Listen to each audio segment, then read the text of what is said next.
آدم هو الرحمن الرحيم هو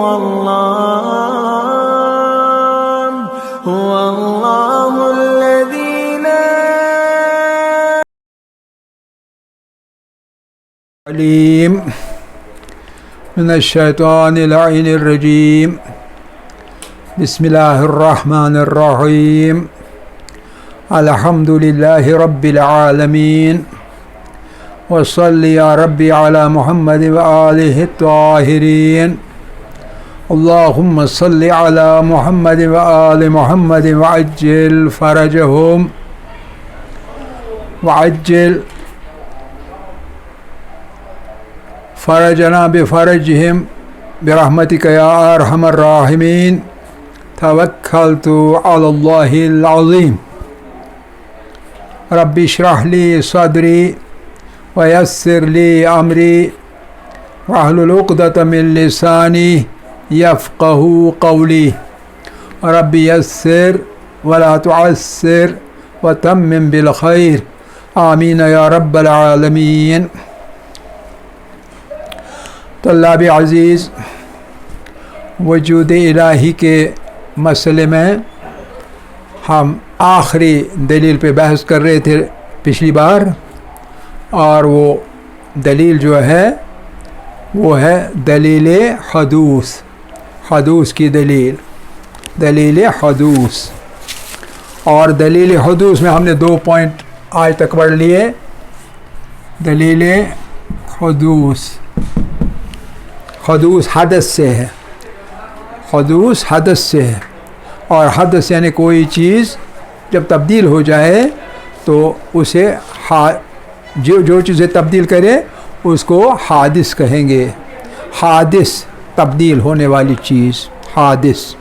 تو ہم کہتے ہیں مثال کے طور پر یہ عالم جو ہے یا کائنات، عالم حادث ہے یا تبدیل ہونے والی ہے. یہ ایک ہی شکل پر ہمیشہ نہیں رہتی ہے، بدلتی رہتی ہے، تغیر کرتی رہتی ہے. اس میں ہم نے 2 پوائنٹس آج تک پڑھ لیے ہیں.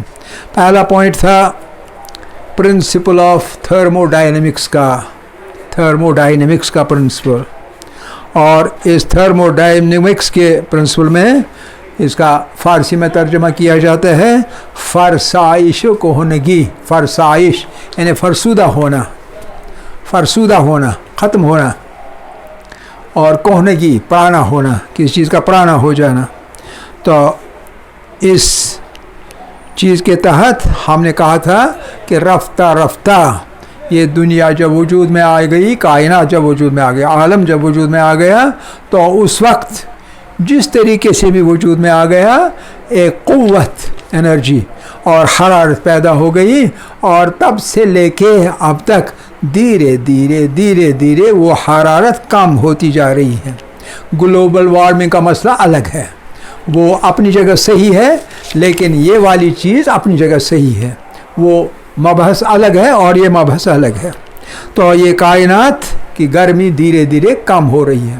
اس میں سے ہم نے اخذ کیا تھا کہ یہ آگے بھی آ جائے گا یہ پوائنٹ، کہ جب کم ہو رہی ہے اس کی حرارت اور قوت، اس کا مطلب یہ ہے اگر یہ قدیم سے ہوتا، کائنات اگر قدیم سے ہوتی تو پھر کب کی ختم ہو چکی ہوتی، لیکن ابھی چونکہ ہے اس کا مطلب ہے زیادہ قدیم سے نہیں تھا، ازلی نہیں تھا، قدیم نہیں تھا. تو جب سے تھا تب سے اب تک یہ دھیرے دھیرے تباہی کی طرف، انتشار کی طرف، ختم ہونے کی طرف، بکھرنے کی طرف جا رہا ہے. اور ایک وقت آئے گا کہ یہ اس کا اینڈ ہوگا، انت ہوگا. یہ پہلا پوائنٹ ہم نے پڑھا تھا. اور دوسرا پوائنٹ جو ہم نے پڑھا تھا اس کو یہ کہا تھا ہم نے اس میں کہ جو قابل استفادہ طاقت ابتدا میں پیدا ہوئی تھی، جسے ہم نے استفادہ کیا تھا اس انفجار کی وجہ سے یا جو بھی چیز تھی اس کی وجہ سے طاقت اور انرجی ریلیز ہوتی گئی، ایٹمز تبدیل ہوتے گئے فشن کے طور پر، فیوژن کے طور پر. ان تبدیلی کے ساتھ ہمیں حرارت بھی ملتی رہی اور انرجی بھی ملتی رہی. لیکن وہ ایٹم جب ٹوٹ پھوٹ کے شکار ہوتے ہیں، ایک وقت آتا ہے کہ یہ جو حرارت اور انرجی دینے کا جو طاقت ہوتی ہے، قوت ہوتی ہے ان مادے کی، وہ ایک وقت ایسا آتا ہے جب کہ وہ ایگزاسٹ ہوتا ہے، وہ قوت ایگزاسٹ ہوتی ہے، ختم ہو جاتی ہے، کیونکہ ٹوٹ پھوٹ جب نچلی والی اکائیوں، جزیات کی اکائیوں تک پہنچ جائے تو آخر پر کچھ نہیں رہتا ہے جس میں کہ مزید ٹوٹ پھوٹ ہو جائے. آپ سمجھ رہے ہیں؟ تو یہ دوسرا اصول ہے، اور اس میں یہ ہے کہ ری ایکشن، ایکشن اور ری ایکشن، یہ والا سلسلہ بعد میں ختم ہو جاتا ہے. ایک وقت آئے گا جب کہ ایکشن ری ایکشن کا مسئلہ ختم ہو جائے گا. جب وہ مسئلہ ختم ہوئے گا تو اب مزید نہ طاقت ریلیز ہوگی اور نہ حرارت ریلیز ہوگی، اور وہ اختتام ہوگا کائنات کا. تو یہ ہم نے دوسری چیز. اور انسانوں میں بھی اسی طرح موت اور حیات، جنم لیتا ہے آدمی، ایک وقت آتا ہے کہ یہ نشو و نما پاتا ہے، اور ایک وقت پر زینت پہ آ جاتا ہے، اس کی قوت اور طاقت پورے جوبن پر آ جاتا ہے. پھر دھیرے دھیرے تنزل آتا ہے. ہر کمالے راز والے در پیست، پہلے کمال ہوتا ہے، پھر اس کے پیچھے اس کے لیے ایک زوال بھی ہوتا ہے. پہلے اٹھان، پھر اترائی، اور دھیرے دھیرے ختم ہو جاتا ہے. یہی موت و حیات کا مسئلہ بھی ہے کہ حیات جنم لیا، کچھ دیر نشوونما پائی، اور پھر نشوونما کی رفتار کم ہوتی گئی، کم بڑھاپے کی طرف کم ہوتے ایک وقت آتا ہے کہ موت آ جاتی ہے. یہ انسانوں میں ہی نہیں، ہر چیز کے اندر ایسا ہی ہے. البتہ جمادات کا ہمیشہ ہمیں اچھی طرح سمجھ نہیں آتا ہے، کیونکہ اس میں ٹوٹ پھوٹ کم ہوتی ہے، انویزیبل ہوتی ہے کسی حد تک. لیکن جب آدمی غور سے دیکھے تو وہ بھی ویزیبل بن جاتے جب آپ غور سے دیکھیں. لیکن جو جمادات نہیں ہیں، تو جمادات کے بغیر ہیں، تو وہ چیزیں نباتات ہیں، حیوانات ہیں، وغیرہ وغیرہ چیزیں ہیں، تو ان میں یہ جو ہے یہ کیا کہتے ہیں زوال کی بات وہ ایک دم سے سمجھ آتی ہے. تو یہ دو اصول ہم نے اب تک دیکھے تھے. تو تیسرا آج نیا اصول جو ہے تیسرا اصول یہ ہے، نمبر 3، تیسرا اصول یہ ہے کہ علوم طبیعی ہیں. علوم طبیعی یعنی نیچرل سائنسز، علوم طبیعی نیچرل سائنسز. اور نیچرل سائنس میں آپ کو پتہ ہے فزکس ہے، کیمسٹری ہے، اور اس طرح سے بایولوجی ہے، زوالوجی اور باٹنی، ان کو نیچرل سائنسز کہیں گے، نیچرل سائنسز. اور یہ نیچرل سائنسز جو ہیں، ان کی تھیوریز جب ہم نظر میں رکھتے ہیں تو ان تھیوریز کو نظر میں رکھتے ہوئے جو اصول انہیں نے قبول کیا ہے، اور وہ اصول یہ ہے کہ مادہ جو ہے، میٹر جو ہے یہ قدامت سے خارج ہے. یہ ثابت کیا ہے انہوں نے، قدامت سے خارج ہے، قدامت سے خارج ہے. قدامت سے خارج ہونے کا مطلب کیا ہے کہ یہ قدیم نہیں ہے. ہم کہیں گے پرانے سے تھا، نہیں، کیونکہ ایکسیپٹڈ اصول اب تک کا یہ ہے کہ this universe started with a big bang, it started with a big bang. تو بگ بینگ کے ساتھ جب مادہ شروع ہو گیا، کائنات شروع ہو گئی، اس کا مطلب یہ ہے کہ بگ بینگ سے پہلے مادہ نہیں تھا، بگ بینگ سے پہلے کائنات نہیں تھی. گویا قدیم مادہ نہیں ہے، بلکہ مادہ کی شروعات ہوتی ہے علوم طبیعی کے مطابق کب سے؟ بگ بینگ سے. تب تک کائنات کی شروعات نہیں تھی. اس کا مطلب ہے مادہ ازلی نہیں ہے، یہ خود علوم طبیعی کہتے ہیں. علم کہتا ہے، کون سا علم؟ علوم طبیعی، نیچرل سائنسز کے. یہاں اسٹیبلش ہے یہ بات کہ مادہ جو ہے، جس کی پوری کائنات و مادے کی بنی ہوئی ہے، تو یہ مادہ جو ہے یہ قدیم نہیں ہے، یہ قدامت سے خارج ہے. قدامت سے خارج کیوں ہے؟ اس لیے خارج ہے کیونکہ ابتدا سے مادہ جو ہے وہ تھا نہیں، اچانک وجود میں آ گیا. اور وہ اچانک جو چیز وجود میں آ گئی، کس وجہ سے آ گئی؟ ان کے کہنے کے مطابق وہ ایک بگ بینگ سے انفجاری قوی انفجار، بہت بڑے انفجار سے شروع ہو گیا. تو یہ ان کی تھیوری ہے. تو اس تھیوری کی بنیاد پر یہ تقریباً پائے ثبوت کو پہنچ چکی ہے یہ تھیوری ان کے اور سائنسز کے اندر. تو اس لیے وہ سمجھتے ہیں، وہ ثابت کرتے ہیں کہ مادہ جو ہے یہ قدیم نہیں ہے. جب قدیم نہیں ہے اس کا مطلب یہ ہے کہ ازلی بھی نہیں ہے، ازلی نہیں ہے. ازلی ہوتی تو کیا پتہ قائم رہتی، اور اگر وہ ازلی ہوتی یہ دوسری 50%، دوسرا 50% یہ ہے کہ اب تک ختم ہو چکی ہوتی، جو قوانین ہیں نیچر کے ان کے مطابق ختم ہو چکی ہوتی، قوانین کے نیچر کے مطابق، نیچر کے قوانین کے مطابق. لیکن ایسا نہیں ہے، یہ کہتی ہے قدیم نہیں ہے، قدامت ان کے اس کے اندر نہیں ہے، مادے کے اندر قدامت نہیں ہے. یہ چیز ہے قدیم نہیں ہے، یہ چیز ہے قدیم نہیں ہے، یہ چیز ہے کوئی چیز ایلیمنٹس وہ بھی قدیم نہیں ہے، یہ وجود میں آ چکے ہیں. اب فرق صرف یہ ہے کہ مادہ پرست کہتے ہیں، مادہ پرست کہتے ہیں مادہ از خود پیدا ہوا، ہم کہتے ہیں از خود کیسے پیدا ہوگا، کیوں نہیں پیدا ہوگا از خود؟ کیونکہ ہم نے کہا تھا ایک پچھلے درس میں کہ ایک چیز ہوتی ہے وجود، اور یہ وجود ہوتی ہے عدم کے بعد، اور پھر وجود کی ہوتی ہے 3 قسمیں، ایک واجب الوجود، اور ایک ہوتی ہے ممکن الوجود، یہ ہم کہہ چکے ہیں ممکن الوجود، اور تیسری ہوتی ہے ممتنع الوجود. تو وجود جو ہے، وجود سے پہلے عدم تھا. کوئی چیز موجود ہو سکتی ہے تب جب پہلے نہ ہو، پھر وجود اس کو پیدا ہو جائے گا، وہ موجود ہو جائے گی. جو چیز موجود ہوگی وہ تبھی ہم کہیں گے یہ موجود ہو گئی جب ہم یہ قبول کریں گے کہ پہلے نہیں تھی. کوئی ہمیں بائی ہائپوتھیسس ہمیں ماننا پڑے گا جو چیز وجود ہے، موجود ہے، اس کو پہلے معدوم ہونا ہے.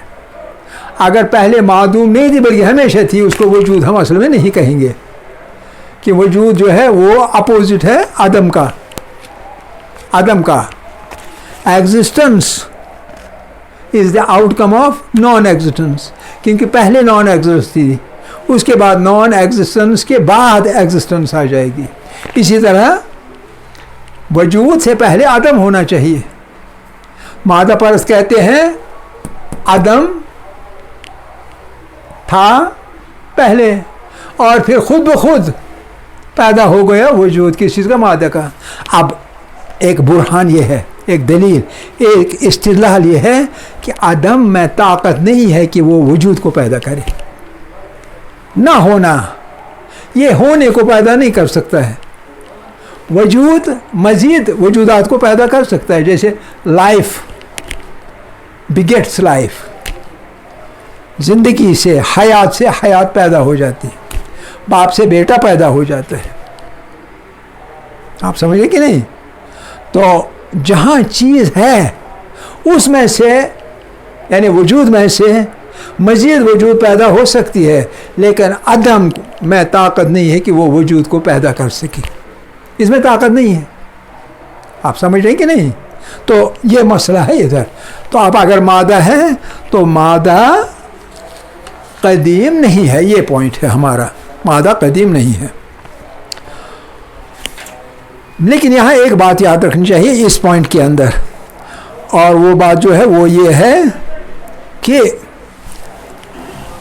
آفرینش میں، کریشن کے اندر، پروسیس آف کریشن جو ہے، پروسیس آف کریشن، وجود میں آنا، کریشن جو پروسیس ہے کریشن کا، یہ پروسیس آف کریشن کیسے شروع ہو جائے گا؟ عقل انسان کی یہ کہتی ہے کہ کریشن ہمیشہ وجود میں آئے گی تب جب کہ مادہ سے اوپر کوئی طاقت ہو جو کریشن کو، پروسیس آف کریشن کو سیٹ ان کرے، پروسیس آف کریشن کو شروع کرے. کوئی قوت ہونی چاہیے، لیکن وہ قوت کیسی ہونی چاہیے؟ وہ اس کریشن سے، کریشن کے مقابلے میں، یعنی مادہ کے مقابلے میں وہ اس سے اوپر والی لیول کی ہونی چاہیے.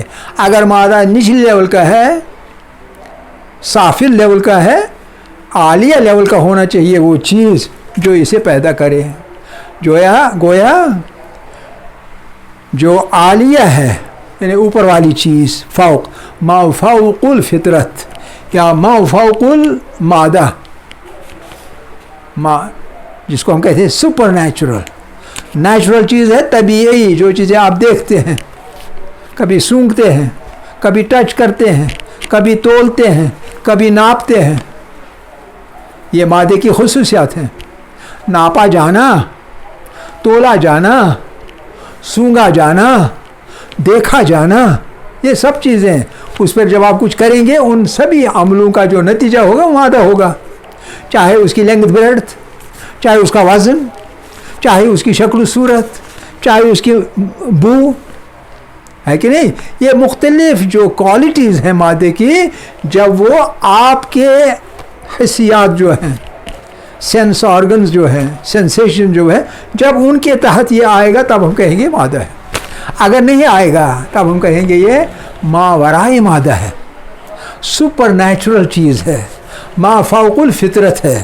ما فوق الفطرت جب کوئی چیز ہوگی تو وہ چونکہ اس سے اوپر ہوگی، اس لیے اس میں طاقت ہو سکتی ہے کہ وہ مادے کو پیدا کرے۔ تو لہذا یہاں یہ پوائنٹ ہے، جب قدیم سے قدامت سے مادہ خالی ہے، خارج ہے، قدیم نہیں ہے، تو وجود میں آنے کے لیے، اس کو وجود میں لانے کے لیے کوئی ما فوق الطبیعت کوئی طاقت ہونی چاہیے جو اسے وجود میں لائے، اور وہ ما فوق الطاقت جو چیز ہے اسی کو ہم اللہ کہتے ہیں، ماورائے طبیعت۔ تو ماورائے طبیعت ایک حاجت ہے مادے کی، تبھی وجود میں مادہ آ سکتا ہے۔ مادے کی حاجت ہے، ضرورت ہے، نیڈ ہے، تبھی مادہ وجود میں آئے گا، ورنہ مادہ وجود میں مادہ نہیں آئے گا، ورنہ عدم ہے تو عدم ہی رہے گا ہمیشہ۔ جب بھی عدم کے بجائے موجود کوئی چیز ہوگی تو موجود کرنے والی کوئی چیز ہو، کوئی طاقت ہونی چاہیے۔ تو اس سلسلے میں یہ ایک پوائنٹ ہے۔ اچھا، اسی کے ساتھ دوسرا چھوٹا سا پوائنٹ، اور وہ چھوٹا سا پوائنٹ یہ ہے کہ جب عدم تھا، یعنی کچھ نہیں تھا، عدم تھا ہونے کا مطلب کیا ہے؟ اس کا مطلب یہ ہے کہ سکوت تھا۔ عدم کے مطلب سکوت یعنی خاموشی، کوئی حرکت نہیں۔ حرکت کب ہوتی ہے؟ جب مادہ ہو، اگر مادہ نہ ہو تو حرکت نہیں ہوتی۔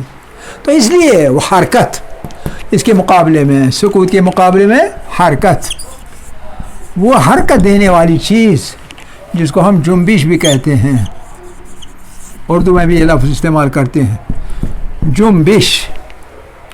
جنبش یا حرکت، عدم میں دینے والی طاقت، مادہ پیدا ہونے کے لیے ایک حرکت کی ضرورت ہے۔